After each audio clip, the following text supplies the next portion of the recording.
Hello, good evening, everyone. My name is Alan Feliz, and I'm a co-founder of One Nation, Every Vote, or OneV. We're delighted and grateful to have the opportunity to meet with you all tonight. I see a lot of close friends in this group who have been with OneV since we started on this journey, and I also see some new names. Welcome, everyone. Thank you for joining OneV's seminar, Mobilizing Every Vote, Increasing Voter Engagement in 2020. The purpose of this event is twofold.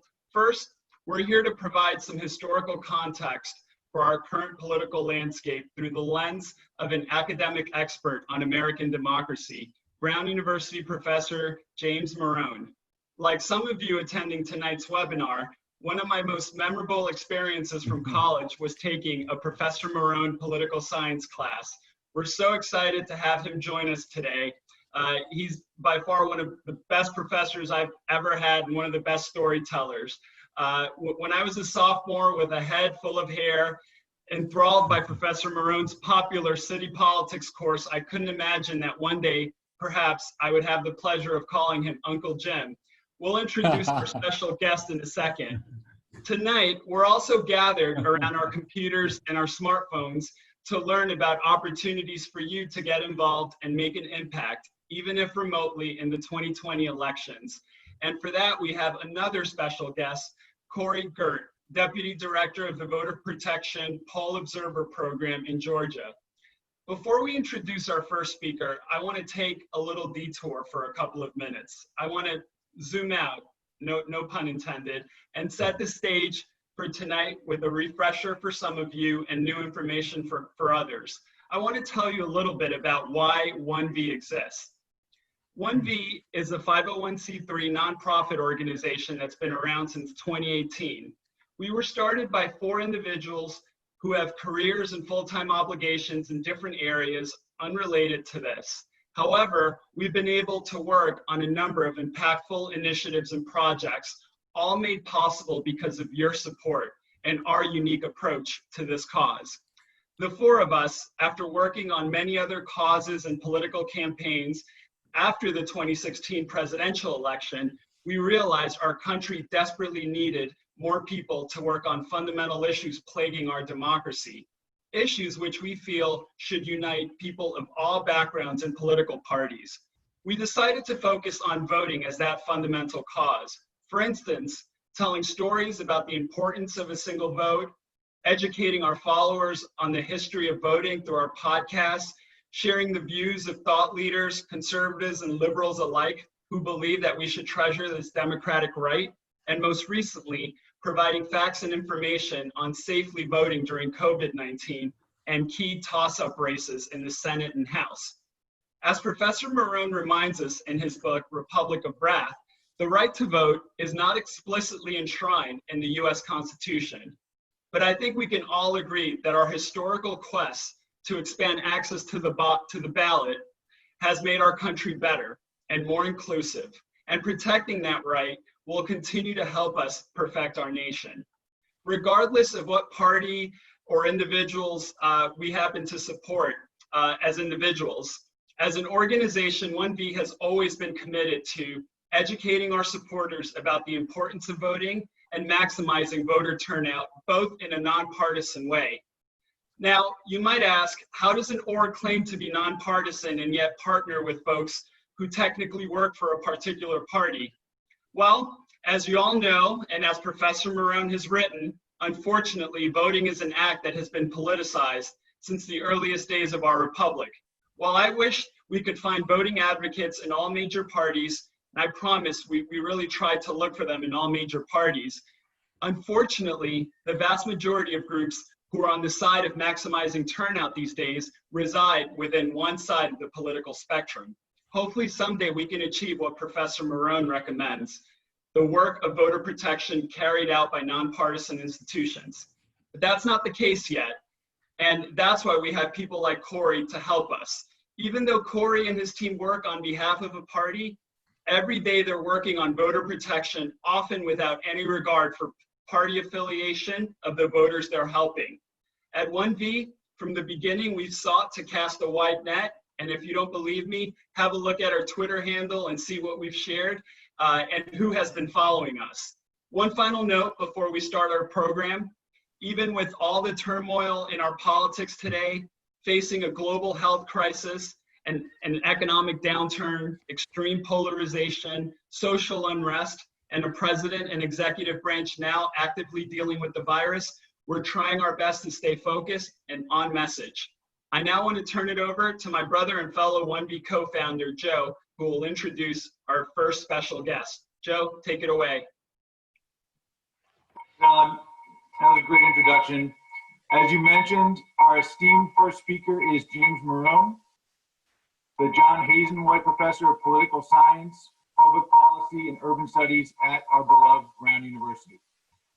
I am also fortunate to know him as my adored uncle, Jim. As the students can attest, no one combines engaging fun and engrossing wisdom in a more seamless way. Professor Morone's 11th book, I did check, it's 11, Republic of Wrath, How American Politics Turned Tribal from George Washington to Donald Trump, was recently released and reviewed in the New York Times.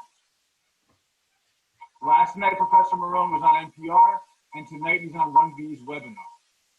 So, big week.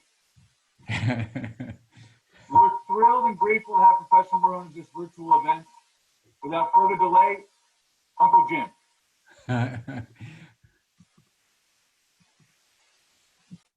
What a pleasure to be here. And all of a sudden I have a lot more nephews than I had before. Let me share my screen so I can get up the slide. Can you all see that?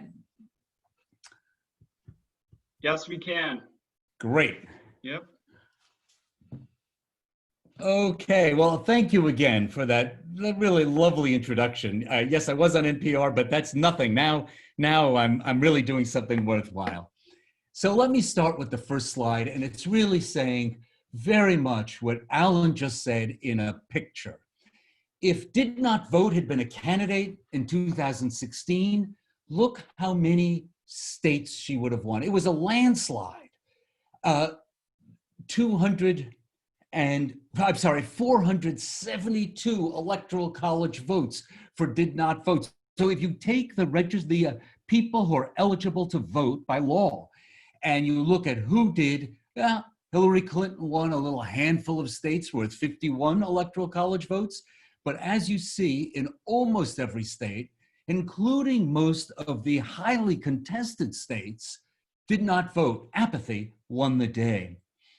So just imagine if what you guys are doing came to pass and that 100 million people flooded into the political system.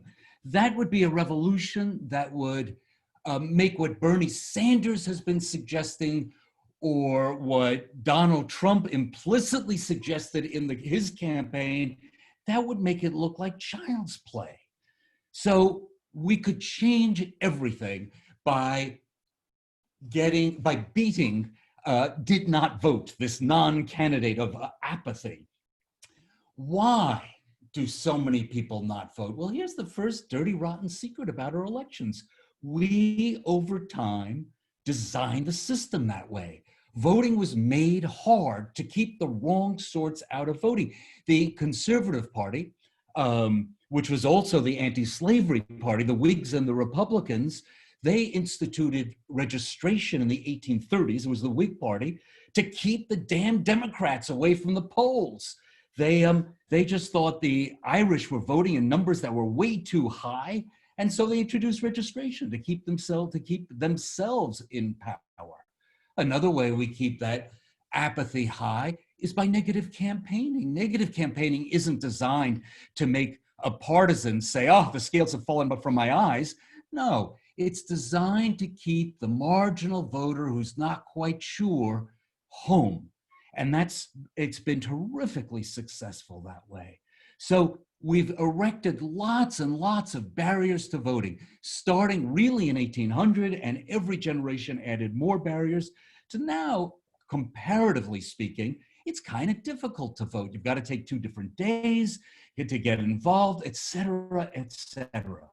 So I'm going to end the talk just to suggest where we're going to end up in 15 minutes by suggesting that Republicans can save us by powerfully fighting for the right to vote and transforming their own party.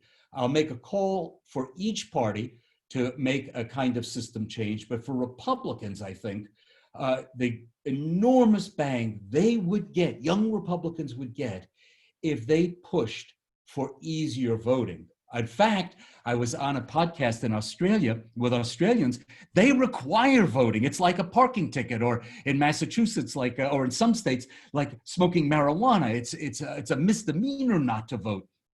And while it's like a parking ticket, nevertheless, you do a lot more harm to the body politic by not voting than by parking where it says no parking. So my big reform would be require voting. You want to put people in jail, but you'd make them pay a couple of bucks if they were caught not voting. In any case, that would transform both parties and America. But before we get there, I'd like to talk a little bit about where we are today. And the most striking thing about today is how we are in a divided country. Really, it's a 50-50 nation. And if you look at this map, you can see there are large sections of this country where it's hard to find a member of the opposite party. If you're in Vermont, there isn't even a little squidgen of red. And look at North Texas, North and Central Texas. You got to drive a long way to find a little blue, that is to say, to find a Democrat. So that we have passionate parties and they are geographically separated. Now, nothing predicts who you are quite like the party you belong to. So in this case, Pew, at the slide here, Pew asked people a series of questions about their values, about what they believed in, nothing to do with politics. And party predicted more than race, more than education, more than gender. And this slide, as you can see, is from 2012. Today, it would be even more dramatic. Tell me your party, and I kind of know what you believe. Or better yet, I can make lots of guesses about what it is you believe. The two parties are separated by all kinds of different values. You ask conservatives, what's the best place to live? And 4%, Republicans, 4% of Republicans say in a city. 41% say in the countryside, far from anyone else. Liberals, 46% in a city. Their image of where they want to live. And if you look at this chart closely, you'll find each party has slurs for the other party. Republicans, as you see here, think Democrats are closed-minded, immoral, and lazy. Democrats, on the other hand, return the favor with closed-minded, dishonest, immoral, unintelligent, and lazy. Indeed, back in 1965, 1 out of 20 people said they'd be upset if their child married across the party divide. Today, it's over 50% of parents who would say, I would be upset if my son or daughter married pick one, Republican or Democrat. You know, I probably shouldn't interrupt to be silly, but it reminds me of the old Italian joke. You know the Italian joke where the daughter comes home and says, Mommy, I want to be a prostitute. What? Says the mother. And the daughter says, when I grow up, I want to be a prostitute. Thank God, says the Italian mom. I thought you said you wanted to be a Protestant. Well, substitute Democrat or Republican for prostitute, and you've got the joke today. Parents don't really need to worry because on most dating apps, people are very specific about what party they want their future love interests to be in. So we've got this incredible divide, and it is an unprecedented divide. We've never been quite this divided by party. We've certainly been this divided. We've gone to war and 800,000 Americans dead after the Civil War. But that was not so much a division of long-standing parties. That was a division of regions. So the next great question, I told us about already, did not vote is the #1 winner in elections. I've talked about how divided we are in an unprecedented way. Now I'd like to talk a little bit about why we're so divided. And there's usually 5 reasons given, 5 historic reasons about why we're so divided. You can see them here. The first is is really interesting. It's because elections have been very, very close.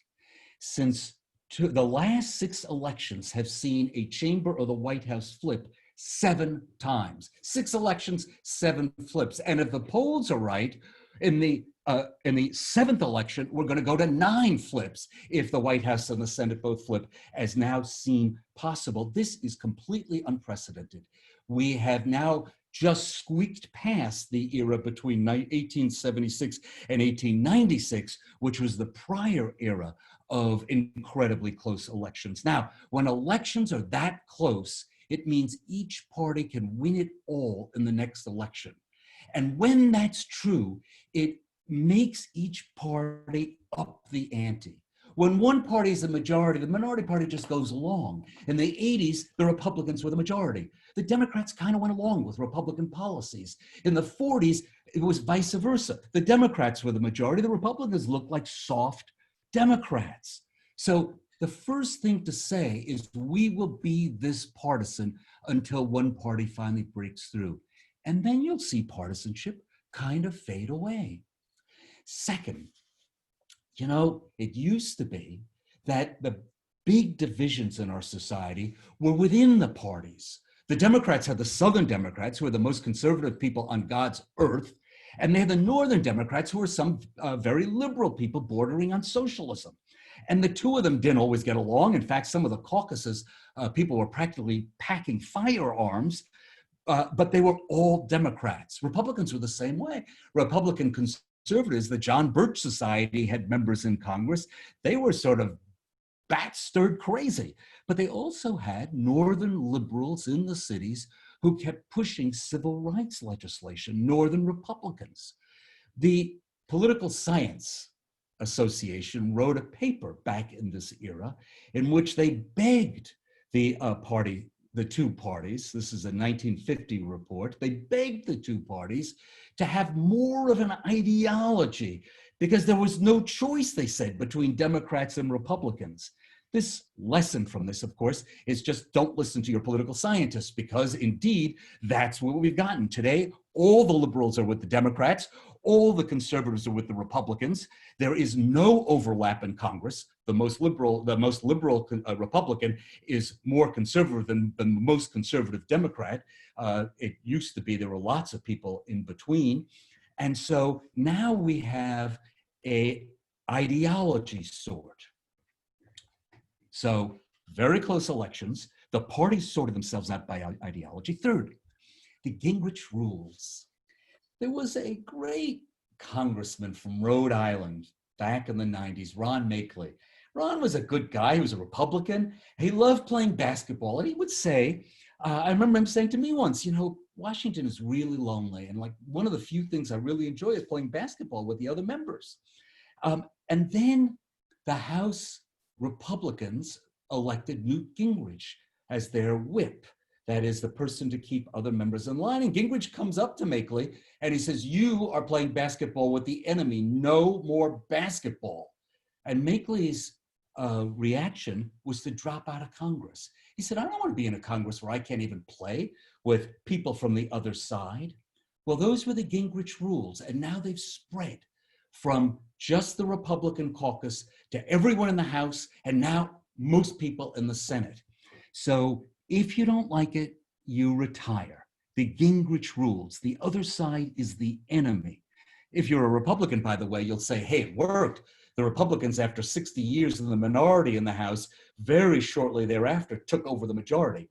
So Gingrich rules work, but at a high cost to being in Congress. The fourth reason we're so partisan, it's a government of strangers. It used to be like Ron Makeley, people would go to Washington. They'd go to Washington for weeks at a time. They'd buy an apartment in Washington. They'd play basketball in Washington. They'd be part of the institution. No longer. Today, you fly in Tuesday morning, maybe Tuesday afternoon, you do business very quickly, and you're out by Thursday.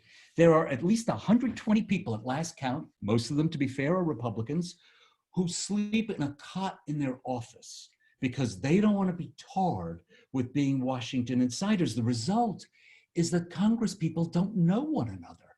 This is a government of complete strangers. It used to be, even if you fought by day, you'd drink bourbon, often too much bourbon, by night, but no longer. Now they don't even know one another.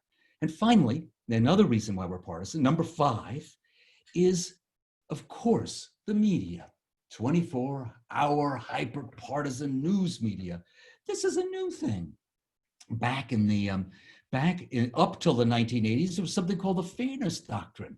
The Fairness Doctrine said if you had Rush Limbaugh, you had to have a liberal to balance Rush out. And then in 86, the Fairness Doctrine was repealed, and basically anything goes. So lots of people only go to a news source that completely reflects their point of view, just tells them what they want to hear, tells them their perspective.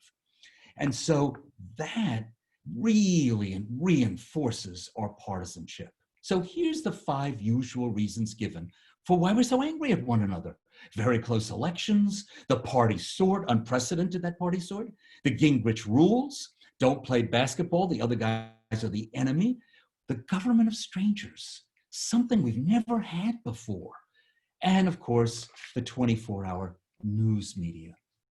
But there's one other thing that we often fail to talk about. It's the great elephant in the room, and that's who the parties are. If you think politics is about public policy, you are way out of date. That was 25, 30 years ago. Look at this chart of the members of the 116th. These are the people who were elected in 2018. Notice the Republicans, 30 out of 31 white males. The Republican caucus is 89% white male. Now look across the aisle. 12 out of 39 Democrats newly elected to the Congress in last election, last midterms, are white males. They are completely different tribes of people. Parties just changed as to who they reflect. A Democratic caucus now, again, the number 39, 39% white male. Republican caucus, to say it again, 89% white male. They don't look like one another. They don't come from the same places. The Democrats, over time, created an unprecedented party, and so did the Republicans. The Democrats began to steal different groups from the Republican Party. Starting in 1936, they began to steal African Americans who began to come into the Democratic Party, came in 3 waves between 1936 and 1964. In 1932, almost all African Americans were Republicans. By the 1964, 90% of African Americans identified as Democrats, and it stayed with that number ever since. Immigrants had been Republicans. If you're Asian, Asians had voted Republican right through the 1996 election. Bob Dole, does anybody remember Bob Dole? Bob Dole was the most boring presidential candidate ever. Well, maybe Dukakis, but never mind that. Bob Dole running against Bill Clinton, the Asian vote stuck with him. It wasn't until 2000 that the Asian American vote finally solidified in the Democratic Party. Lots of reasons for that, but look what's happening. First African Americans, that solidifies by 1965. Then immigrants, solidified by 1990s. And women, starting in the 1980s, women in large numbers. The gender gap now is 18%. Women are 18% more likely to vote Democratic than vote Republican. If all men voted, forget it, it would be a red country, that is Republican. If only women voted, Republicans would never have a chance. So isn't this interesting? all the so-called minorities, which adds up to about 80% of the American population, but all the so-called minorities, African Americans, immigrants, women, are in one party.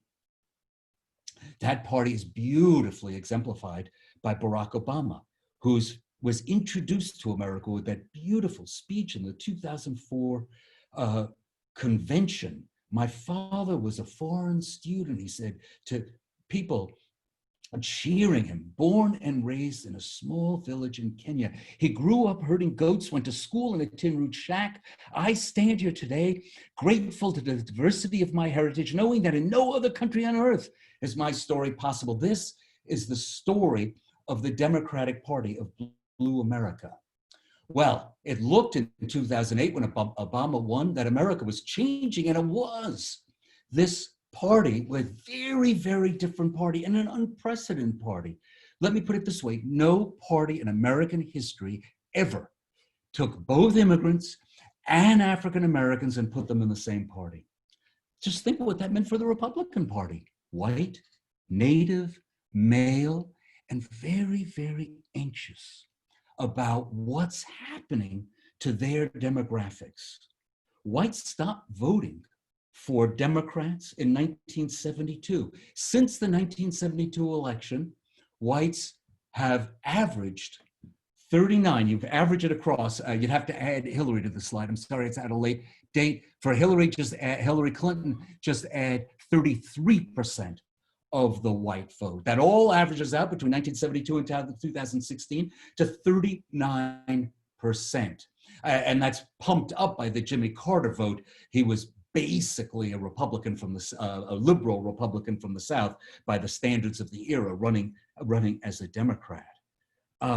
So all of a sudden, the Republican Party, as the party shifted, as the Democrats took on this no coalition, the Republicans took on white voters. And at first that was fine because most voters were white. Oh, they'd have an occasional dog whistle, but they didn't have to work very hard at this. If they had just 39, they were just losing 39% of the white vote, they were in like gravy. Richard Nixon won 49 states. Ronald Reagan won 49 states. The Democrats in the period between 1968 and 1990 could not count on a single state because white voters had turned against them. So that was easy for the Republican Party. Then something changed. The Census Bureau had crunched the numbers on the 2000 census, and they took a little stick of dynamite. No, they took a very large stick of dynamite and threw it into the American electorate. And that stick of dynamite said, oh, by the way, the United States is going to become majority minority within a generation. Here is the numbers as they crunched them. By 2018, they said people under 18 will be majority minority. Now that didn't quite happen. By 2018, it was 48%, but clearly a huge change. And there you can see the rest of the numbers.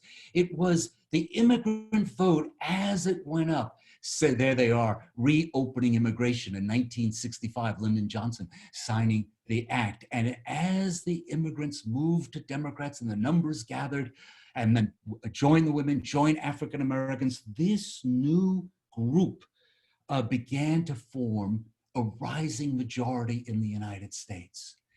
Republicans who have been doing the white vote suddenly discovered that simply counting on the white vote didn't do it anymore. And so what do they do? I remember I vote in a town called Leominster, New Hampshire. I'm sitting here, you can't see outside, but you see trees outside my windows here if it weren't dark. And I learn a lot of what I learn about politics at the Leominster dump. Where on Sundays we take our garbage. I remember hearing two guys really upset some years back during the Obama years. They said, if we don't stop the immigrants, we'll never elect another Republican. They were really worried, and what they were really worried is about their whiteness. That what Trump's genius was to squeeze out that extra white vote.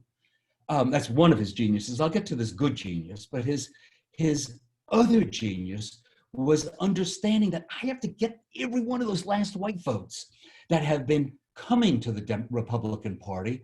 At first, for Reagan, it was easy. They just came over. Reagan could just be a regular conservative, wink occasionally at the white vote. Trump does not have that luxury. And what he's done is squeezed it harder and harder. They're bringing drugs, he said, in direct contrast to that beautiful Obama speech. They're bringing crime, they're rapists. It's coming from all over South and Latin America. That's how he introduced himself. His understanding was, I've got to get those last white votes and squeeze them into my party. But what happens in the future if we've got a rising, changing demographic? What happens to the Republican Party? Well, they've got a number of choices, but the most difficult choice, and the one you guys are fighting against, is let's pull back on this democracy thing, because we are clearly a minority party. But there are other choices for the Republicans, and that's where I want to go next. But first, you have to understand what happened historically between 1936 and 2000. And we can talk about how it happened with African Americans, with immigrants, with women. A different story for each one is they all went to the Democratic Party by large margins, really 2-1 in most cases. And that left whites in the Republican Party, white males in particular, and they become more and more of a minority. Things that Donald Trump does, and if you're a Donald Trump fan, hang in there, I'll get to you, but things that Donald Trump does that's nuts to liberals, to Brown graduates, he's doing because he fully understands, I've got to get those whites who didn't vote, haven't thought about voting, I got to wake them up and tell them to be scared, and I can squeeze another vote out of this coalition. Well, my last section before the conclusion, because I know I'm fast running out of time. I'm on my 24th minute, and I'm supposed to talk for 25 minutes. And rather than talk very fast, let me wrap this up at just 3 or 4 minutes. Take your time. Joe, as my nephew, has given me a little carte blanche to go over. So before I go to the task for each party, let me just say, the thing to understand when you look at history, the first thing that smacks you in the face is how things are always changing. Change is fast and it's remarkable. Go back a generation ago to the Dukakis election. Now we're 1988. When Dukakis was running for president against George Herbert Walker Bush, there are two things we were sure of. We were sure he would win West Virginia, as indeed he did. Now the reddest state in the country, no question, is going to vote for Donald Trump 2-1. And we were sure he was going to win, he was going to lose California. 8 out of the last 9 presidential elections in 1988, California went Republican. It was a deep red state. Now, no chance. It's deep blue Democratic. Just get your minds around that level of change. So anything we say about politics today, not going to be true tomorrow. So anytime you get depressed about politics, just remember, things change really fast. Now, let me give you a task for each party and then just conclude. The Republicans, a lot of Republicans, and I'm sure there are some Republicans here who are in this category. Lots of young Republicans, Brown, for example, are really upset about where the party has gone. Some of them are voting for Biden. What they want is a new Republican Party. And they're not going to get it just by voting for Biden. That's not going to change the Republicans. What is going to change it? I'll tell you, if they sign on to changing the election rules. Now, Democrats want more voters, Republicans want less voters. But if you're a young Republican, your best strategy, in my view, is to say, look, okay, we've had 200 years of messing around with the votes. That's enough. Sign everyone up. When they turn 18, automatically, no registration, no caveats. You show up on a holiday and you vote. Technology makes it possible for us to identify each voter without lots of ID cards and lots of rigmarole. If you did that, the old Republican Party of white men, all of a sudden, a whole lot more people would say, well, I kind of like the message. It would require Republican candidates not to play to the base. There's a whole lot more people voting. And all those people who did not vote last time, now it's easy. They're going to vote. And so you'd have a new generation of Republicans coming forward and saying, well, I can't win the Donald Trump party, but I could sure win this party of new people. Maybe I'll be Republican. Just think, if you had the elbow room to say to Latinx, hey, a lot of you guys, you guys are church guys, we're church guys, come into our party. And you get more than a third of the Latinx vote. What is the most churched community in America? Yes, the African-American community. Could there be synergies there? Of course. What I'm suggesting is the Republicans bring back women, a demographic they owned up till the 1980s, many immigrant groups, demographics they owned till the 1990s, and even African Americans.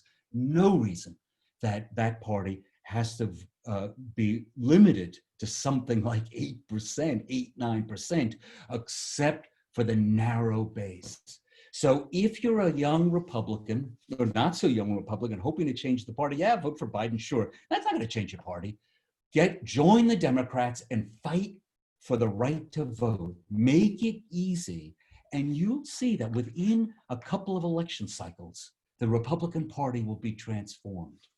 That's exactly OneVote's message. So I want to suggest that if you want to transform the Republican Party, like so many Republicans right now, a vote for Biden not going to do it. But joining OneV, that'll do it. I'm playing to the audience, I know, but it's true, and it's in my book as well. All right, Democrats, you're sitting here chortling like here I am beating up Republicans. Let's beat up on Democrats for a while, because they have a task to do too. And I can say it in one word: inequality. Let me show you the inequality, and then I do promise I will come to a conclusion. So here is what the United States looks like on the inequality table. This is the Gini coefficient, named after an Italian economist. But the important thing to understand is 0 is complete equality. Or I'm sorry, 1 is complete equality.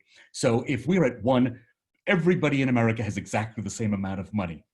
And if we're at 100, I've got all the money. Well, actually, probably not. Joe and Cece have all the money. The rest of us have absolute 0. Now, look where the United States was in 1970. We're right behind Japan, can you see? And ahead of those socialists in France. We're doing pretty well. We are in the European tables. Skip England there, because they've just been bombed out from World War II, and they basically got nothing. So they look equal, but I'll hold that aside. Look how close we are to Denmark. 31, 35, we're in the European leagues. It would be silly to compare the United States of 1970 with Brazil. They're way behind us in terms of equality. Fast forward to the most recent numbers, economic inequality today. Sweden is more equal. They were at 31, they're at 23 on the Gini index. Denmark, likewise. Germany, likewise. The US, we had been at 35.8. Look at how we've jumped up. We've jumped up 9.2 points. This is a remarkable growth in inequality. Holding England aside, which I say you can't really compare, no other country on earth has had a rise of inequality like the United States has had. Indeed, we are now in the South American tables. It doesn't make sense anymore to compare us to Sweden, where they're way, way more equal.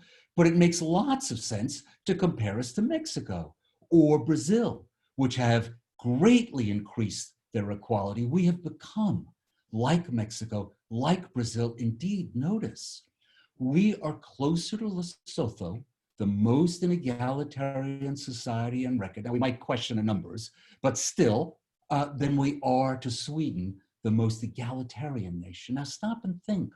What happens to a country when this much inequality happens over half a century? Lots of other ways of measuring the same thing. Here's social mobility. Look how much less social mobility is compared to those other Northern European countries. Well, the Democrats were always, back to Jefferson, back to Jackson, they were the party of racism, they were the party of slavery, but they were also the party of equality.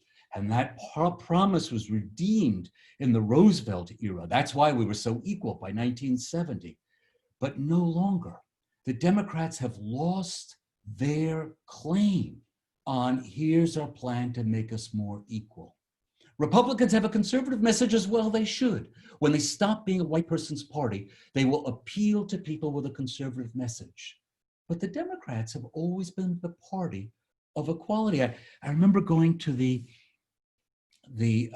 Harry Truman Library and reading Harry's letters.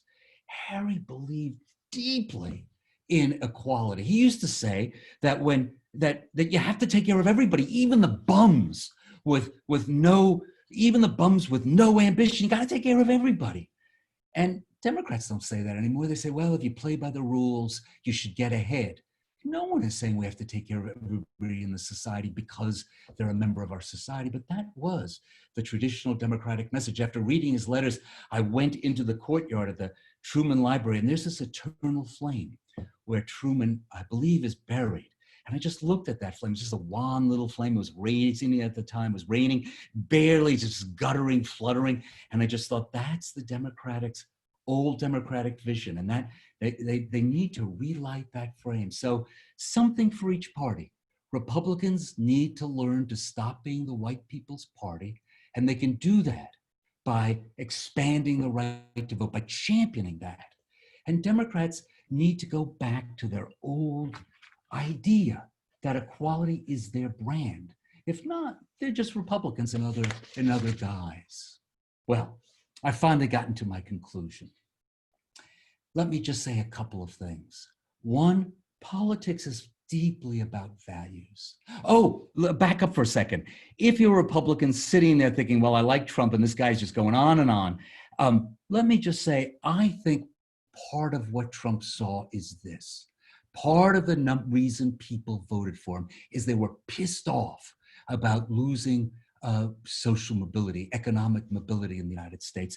And I think Trump tapped not just whiteness, but anger at inequality. And Democrats only exacerbated that anger by not doing anything about it. What's their answer? Go get more education. Well, some people aren't good at education.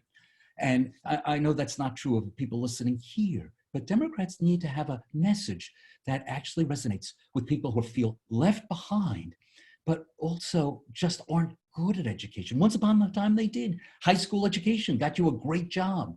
No longer. And until Democrats figure out how to solve that puzzle, they will be a party that makes many people pissed off. Okay, values. Politics fundamentally is about what you believe. That lies under everything I've said. My political values are sort of the things that were articulated when I was a kid growing up. And then Martin Luther King was saying things like, I am my brother's keeper because I am my brother's brother. I heard that stuff and that sort of formed my values. But whatever you enter politics, check yourself at the door and say, okay, what do I believe? What are your values? Then once you've got your values, focus on the damn rules. I couldn't believe it as I wrote my book. And I could tell you lots more about it in Q&A. We have time for Q&A, but man, the rules about voting are really dicey in this country, and we've got to focus on them. Third, it's amazing how the younger generation, the millennials and the post-millennials, as they come into politics, Gen X, Gen Z, as they come into politics, how they've changed everything. People don't appreciate this. Take just one example, although I could give you lots. Same-sex marriage. Now, for young people, it's not a question. Old people, if you recall the data, it used to be Americans were dead set against it. And all of a sudden, public opinion changed. Hey, public opinion changed. Now we have same-sex marriage. Great. Public opinion didn't change. If you look at the baby boomers, they didn't change. If you look at the old people, they're still 70% against same-sex marriage. So how did public opinion change? Well, a whole new generation came online, and 90% of them, blue, red, Democrats, Republicans, said, that's not an issue as far as we're concerned. And all of a sudden, everybody looked at the data and said, oh, it changed. It changed because a new generation came online. And there's issue after issue that change, not because old people change their mind, they don't change their mind, but because new people, young people come into our political system. They come into our political system because they naturalize after coming to the United States as immigrants, as my mother did, or they come into our politics because they turn 18 and they have their own views. And let me go back to a point I made a little earlier. Change is constant. And now I can say change is driven by new people as they come into the political system. So as dire as everything seems right now in this moment in politics, if you recall that change is constant and change is driven by young people and their values, well, you won't be so depressed after all. So to get back to where you guys are and what you guys are doing, that's how change happens. People move into the political system and say, no, we're going to insist on change and changing the rules, thinking about how to get people voting. That's the kind of change that takes whole red states and turns them blue, and blue states that turns them red, and really transforms the United States. Well, there's the team. I want to say thank you for giving me this opportunity. I'm sorry. I'm used to talking for an hour and 20 minutes, I guess. John Kenneth Galbraith used to say, you get a professor in there, he talks until the bells ring. But finally, the metaphorical bells ring, and we can move on. So Joe, take it away. Thank you so much, Professor. Oh, Alan, Morone. take it away. Sorry. Yeah, very insightful. I think there's a deeply hopeful message beneath all of the great information that you shared with the group. I want to start off the Q&A with a question. And while I'm posing this question, I just want to let everyone know that you all have an opportunity to ask Professor Morone. Well, we'll devote a few minutes to questions. And if you do have any questions, please feel free to type them in the chat, and I'll take them and pose them to Professor Morone. But I'll kick off the discussion with this question. Professor Morone, in your book, you write that partisanship is not a fever. It is what democracies do. Our job is not to tamp the differences down, but to build a political system that can hash out the disagreements and let majority govern. For those of us that are looking for positive party alternatives and perhaps feel limited by the current two-party system, what do you think they have to look forward to? Okay, here I'm a curmudgeon, and so I'm going to be not very cheerful. Third parties just don't work in the United States. We don't have any examples, none, of a third party that really got anywhere. If you want to create change, you have to take over one of the two political parties that exist. So there are two utopian schemes. And if you just look at American history, the utopian schemes don't work. First, let's try a third party. None work, never has worked. If you just make a list of how many votes third parties have gotten, the only third parties that have really gotten anywhere have been racist third parties. They tend to take some sections of the country.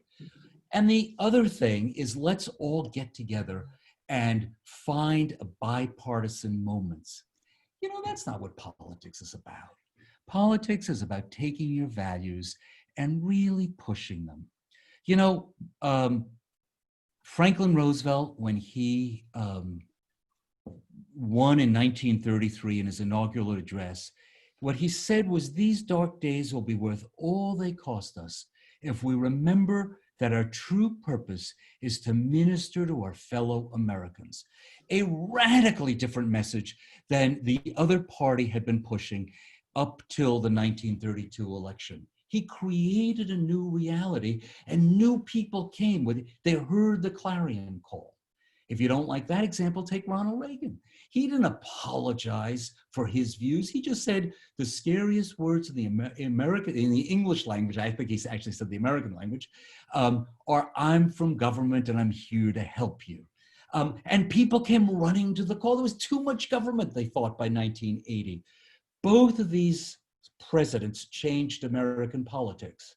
I think the greatest change agent in our history was Martin Luther King, certainly in my lifetime, and many of the young men and women around him who created their movement. They didn't pull any punches.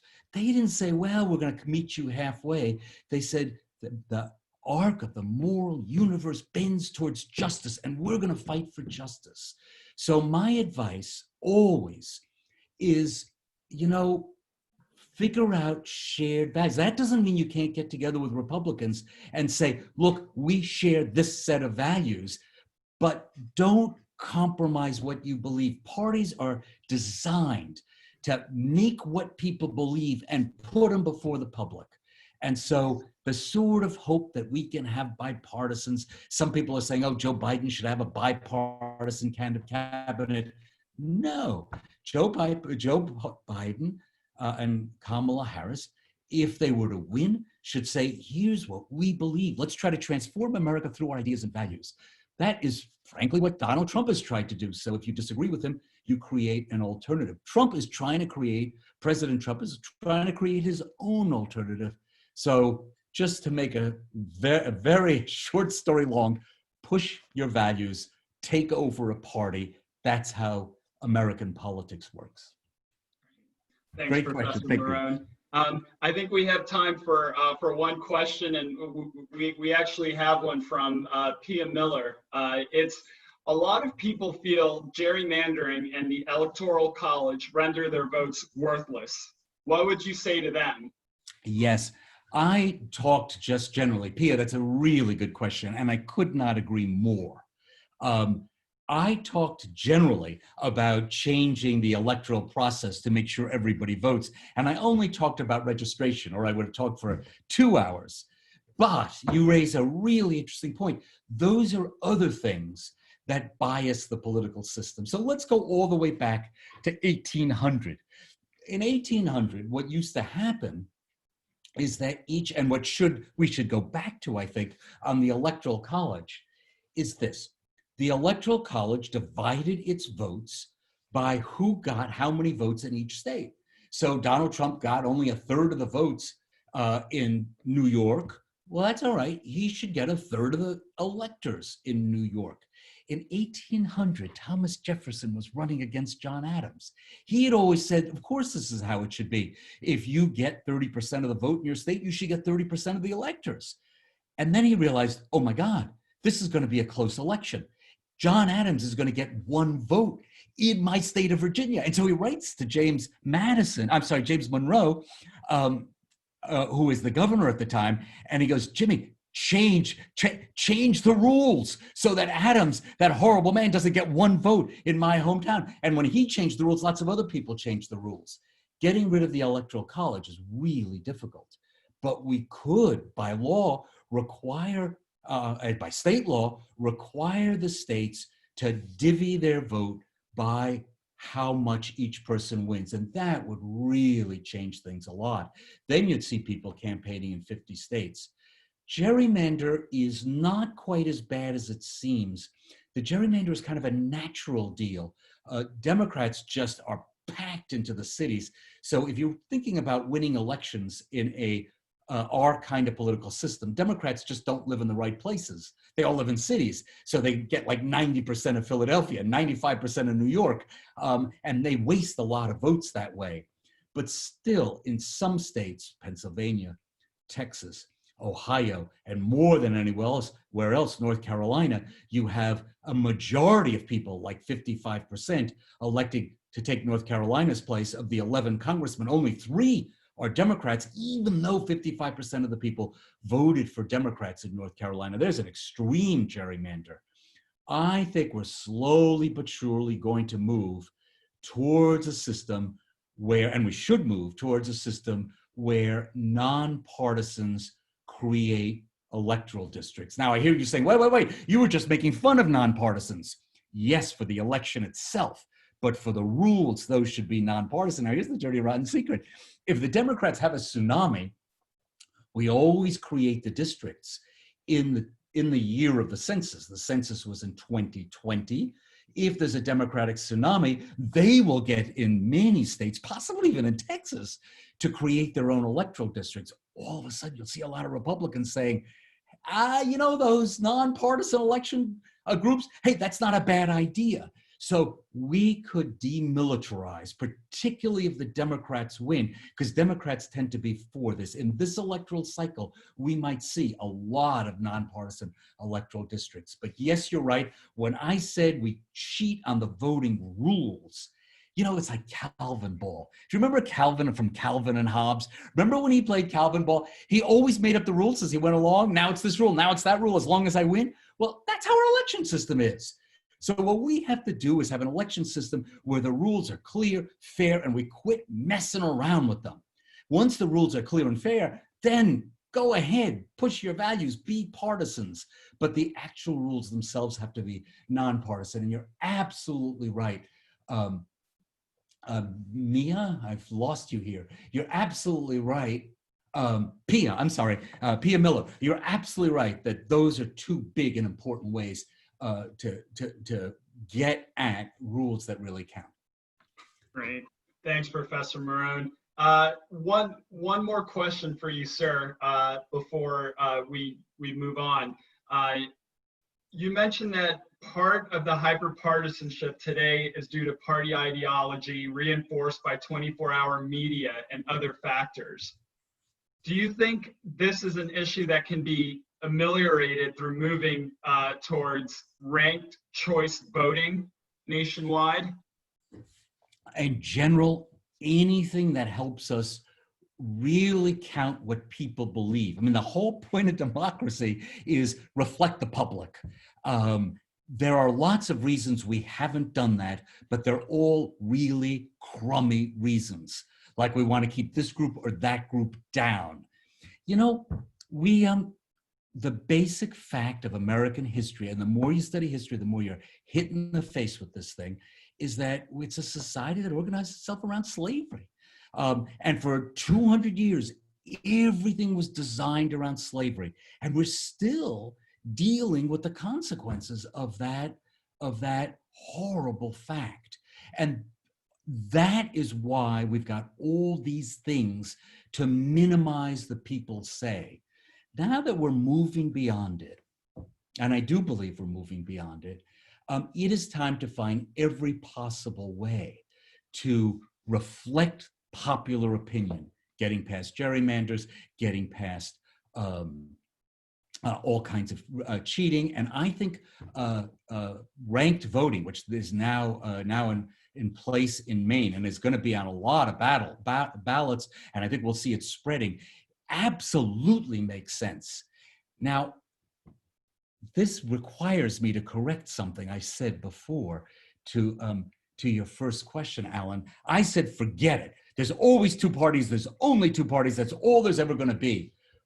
Ranked choice voting changes that. If we had ranked choice voting, you could have third and fourth parties because you wouldn't be wasting your vote.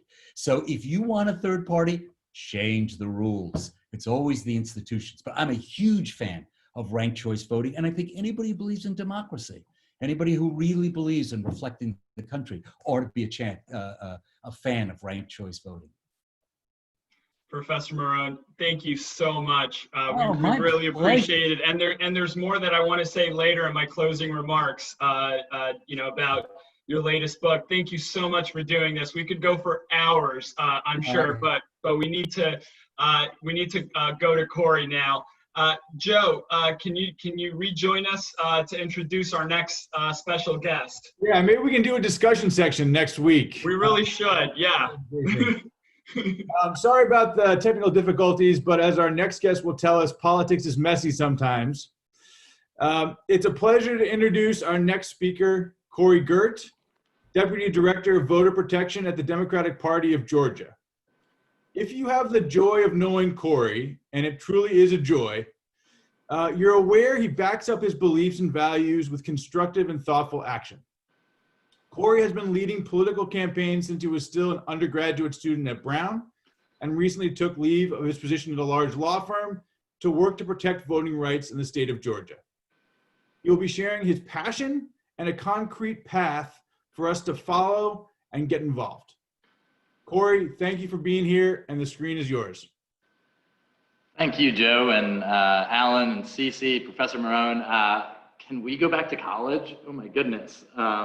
Thank you, Professor Morone, for that. I'm in for the discussion group. I'm going to go ahead and share my screen here real quick. And I've just got a couple slides that hopefully can be a little bit useful in Joe gave a perfect introduction. I mean, I work with the Georgia Democratic Party's voter protection team.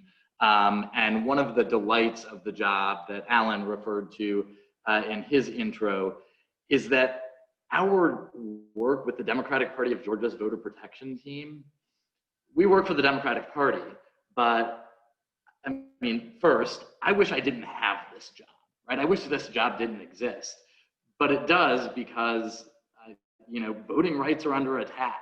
I've got up here on, I think, my screen that I've shared, a quote from John Lewis, who was my congressman in Atlanta. And, you know, the history of people literally fighting, dying, bleeding for the right to vote goes deep in this part of the country, but really everywhere. And, you know, the thing that I love about my job compared to I used to do, you know, political candidate work, all we do with the Democratic Party of Georgia's voter protection team is make sure that every eligible Georgian is able to vote, that they're able to navigate the unnecessarily complex voting system. Professor Morone called rules around voting pretty dicey. That's to say the least. And, you know, we have just a patchwork of laws. You know, depending on what state you're in, or frankly, what part of town you're in, you might have to wait 8 hours to vote, or you might get a ballot just sent to you and you never have to get up off your couch to vote. I don't think it should be like that in this country. I think everybody ought to have the right to vote easily and without intimidation and harassment and having to navigate a Byzantine voting system. And so, you know, I used to say in my poll watcher trainings, I run our poll watching program, that, you know, voter suppression has become a lot less scary, but a lot more dangerous. Well, it used to be a little less scary because you don't see folks going around smashing heads like you used to. And I hope that that stays the same way in the coming weeks. But voter suppression is now on a mass scale, right? When you can make voters wait in line for 8 hours, and when you can, you know, you can make the absentee ballot voting process so difficult to manage. In Georgia, our Secretary of State put out a press release that 1,000 people were under investigation for felonies for voting twice, when the absentee mail system is run by the Secretary of State, a complete disaster, and people didn't know if their absentee ballots had been cast or counted. And so they go to the polls on election day and they say, hey, I don't know if my ballot's been counted, can I vote? And they're allowed to go vote. And then on the back end, they figure out, well, we had actually accepted their absentee ballot. And we're telling people that you might be a felon for that because you're trying hard to get your ballot to count. Anyway, so all we do, we never ask anybody on our team, and this is what I love about it, is we never ask anybody who you're voting for. We never condition our support on, you know, a commitment to vote for Democrats. What we want to make sure is that, contrary to what a senator from Utah said this morning on Twitter, it is about democracy. And, you know, Professor Morone writes and lectures, I think, fascinatingly about what the messiness of that democracy is. But the point is democracy, right? And so, you know, the work that we're doing is making sure in Georgia that voters have the, you know, the information that they need and the support that they need. So we've got a bunch of really fantastic programs. And, you know, one of the, Joe kind of gave me the opportunity to give a pitch for some of our programs, but I don't really even want to do that. You know, I've got some information on how close it is in Georgia, whether you're a Democrat or a Republican or you're neither party, you can make an impact in Georgia. And in all kinds of different ways, but there are a bunch of states where you can make an impact. And I think really what I want to do is give you just a couple ideas on ways that you can make an impact. So we've got 26 days left, y'all. It's crazy. 26 days. And so, you know, number one, vote, right? And if you can, vote early, depending on where you are, because If you wait till election day, you don't know what's going to happen. In most states, including Georgia, where we start voting in person this coming Monday, you can vote, you know, whether it's by mail, drop it in a drop box, or go vote early in person. But do it before election day. There are some folks that have to go on election day, and there's no reason for us to clog up those lines. Also, take an action, do something. I've been frustrated for 3 years working at my law firm and feeling like I had not been making much or any of an impact in the political sphere. And this job can be a grind, but it is so invigorating working with the people on my team and our thousands of volunteers who are just itching to do something. And if you just do it, we've got a couple folks on the call here that I recognize from our volunteer recruitment phone banks and from our ballot rescue team, where we're helping voters cure issues with their absentee ballots. Getting out there and just doing something. It doesn't have to be, you know, taking time off from your job. You know, do a couple hours on the weekend, do a phone bank. So I've got a couple options up here just to kind of get your wheels turning, but we have an amazing ballot rescue team that I just mentioned. It's all remote. Campaigns and voter protection teams across the country have all kinds of wonderful remote opportunities like this. Another awesome thing that a lot of my volunteers are doing as well is writing letters and postcards to voters. You know, if you can't get out and knock doors in a swing state, this is the next best, and frankly, it might be better. I don't know, I'd like to hear the numbers after this remote campaign season, but write letters to voters, right? Call a friend, make a list of 3 or 5 friends and family members, and make it a point, hey, to talk to them, right? But also to say, hey, I want you to vote for X, or, you know, here's why I think it's important that you go out and vote. Those personal connections and urges to vote really make a difference. And then finally, you know, if you can donate, you should donate. I am a big proponent of looking at where your money can actually make a difference. Right now in Georgia, well, let me pick a state where I'm not working. Right now in Iowa, there are, I think, $30 million in Senate ads booked. If you give $1,000 to your preferred Senate candidate in Iowa, that's a lot of money for you, for me. That's not a drop in the bucket for those campaigns. That moves the needle zero. That's not to say that donating to great, you know, Senate candidates and presidential campaigns isn't worth it. But if you can find a candidate who is running in a state legislative race, or in a DA, district attorney's race, or if you're in a state where judges run for office, your $1,000 can make a difference. I mean, Joe and I and some of us here have a classmate from Brown who just defeated a 12-year state Senate incumbent in a primary in Rhode Island. I think he spent less than $15,000 to do that.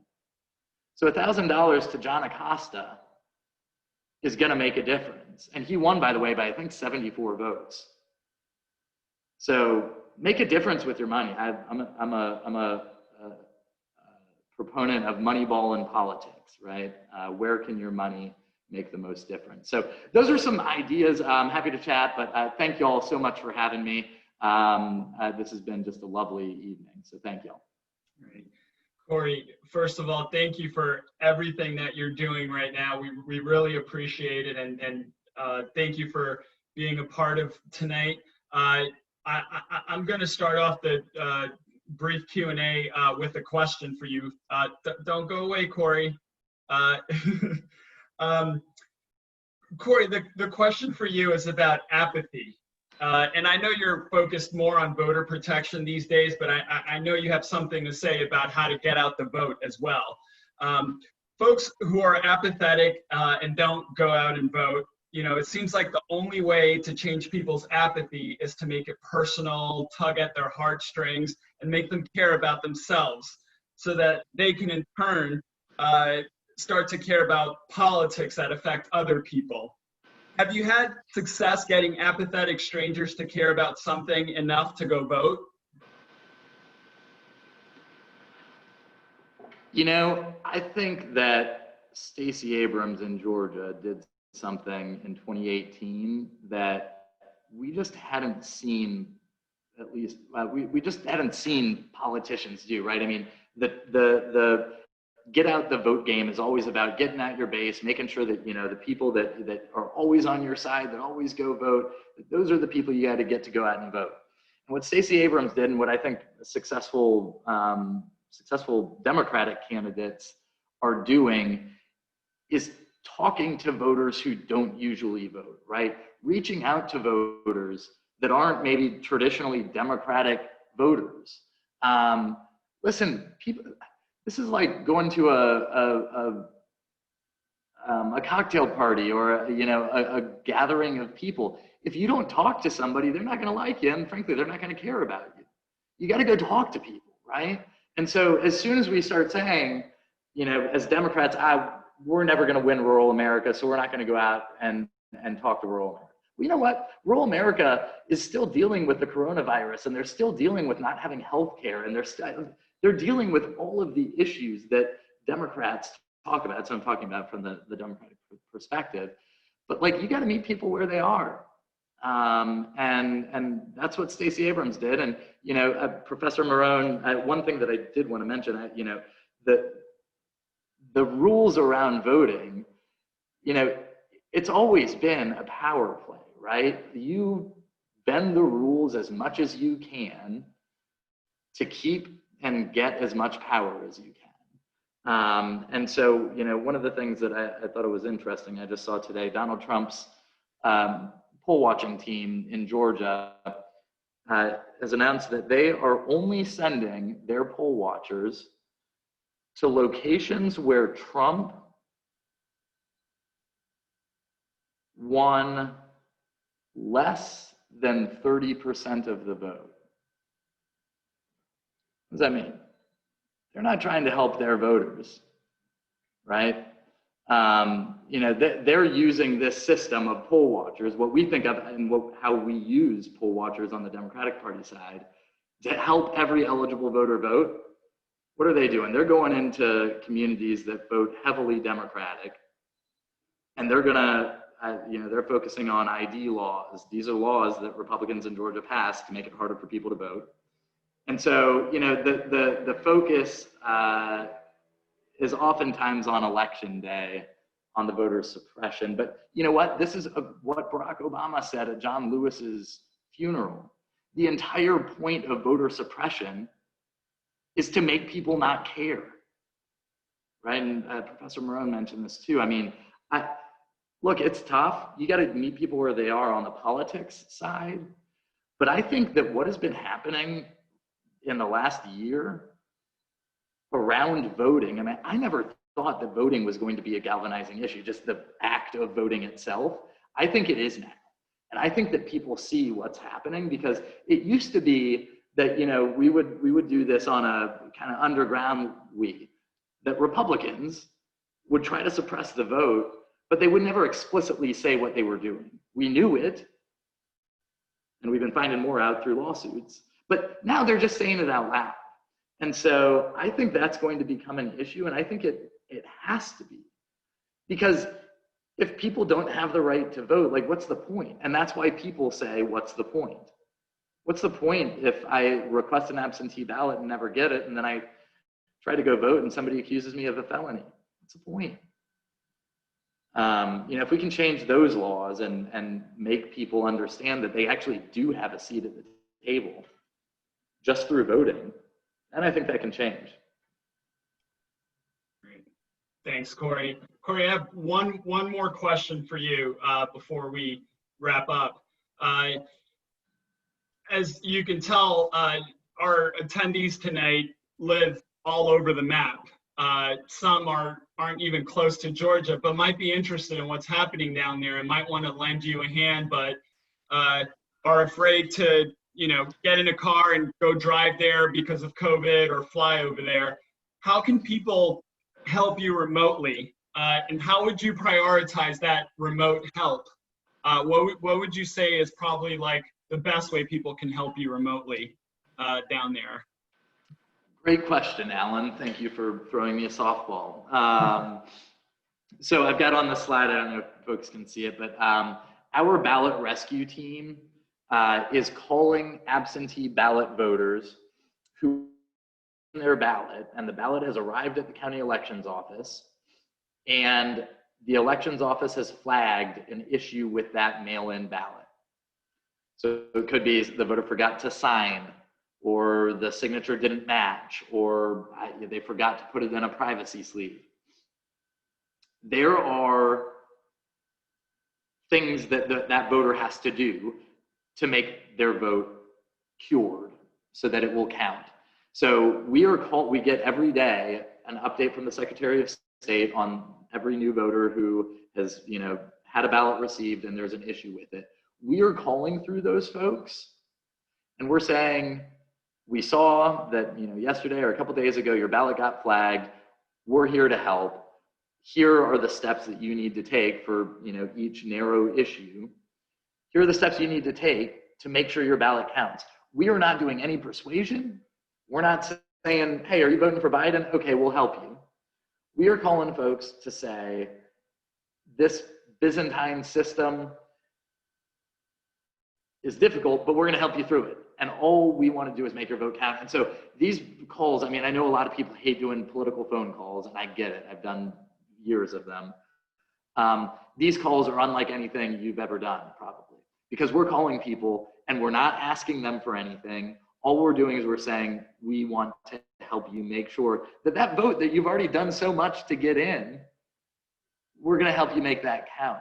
And people are so thankful. People are so thankful. We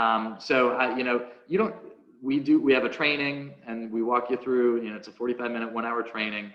And then your script, when you're doing the phone calls, just walks you through each of these, 3 or 4 steps that the voter has to do to cure the issue that you're calling about that day. So you can sign up here, bit.ly/VoProVol.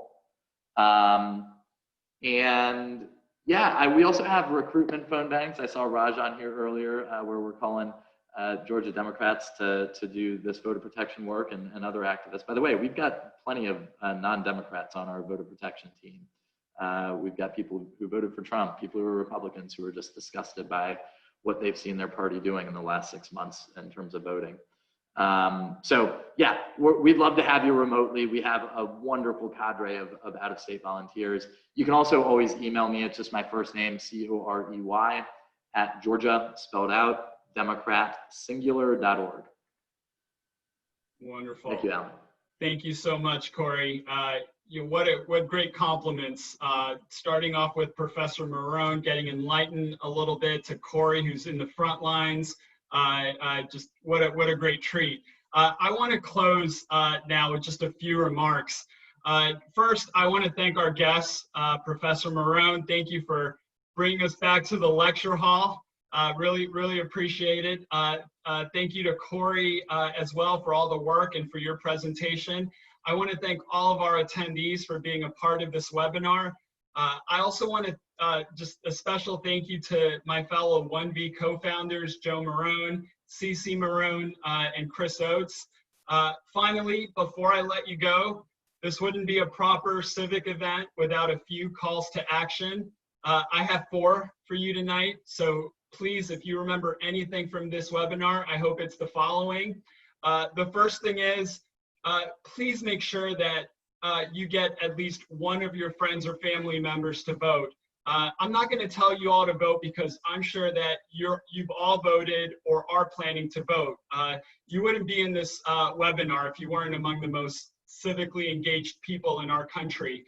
So the call to action is make yourself responsible for at least one other voter. And you're welcome to share our voting resources page, which is on the OneV homepage, onev.vote.